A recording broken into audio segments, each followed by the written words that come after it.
विषय रोकवा दर्शक मोर प्रिय ख्रीष्टियान जीवन मान समस्त को खुशी थे बोले मोर आशा मु अल्प गोटे दृश्य देखी से दृश्य देखला जानला बाइबल हमें दूसरों की गलतियों को माफ करने की शिक्षा देती है।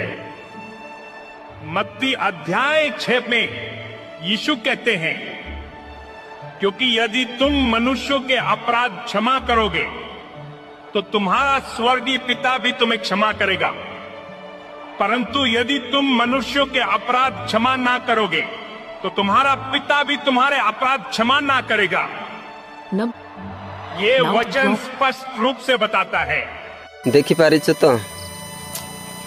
अन्य देवादेवी मूर्ति पूजा करितिबा लोक माने मध्य ख्रीष्टियानी निगूढ़ तप्त भितरे माने गभीर भितरे थिबा रहस्यटा जानिछंती, किंतु आमे ख्रीष्टियानी बोली कहिताऊ ख्रीष्टियानी मानक जीवन रे देखंतु एमितिका प्रेम नथिबो, एमितिका वाक्य तांको हृदय रे तांकर स्वर रे नथिबो, केवल तांको पाखरे थिबो खाली जनकर हिंसा,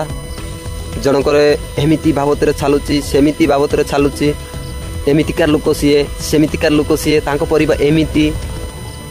विपद रे जदि गोटे बाई पड़िथिबो ताको 50,000 बंधक पुणी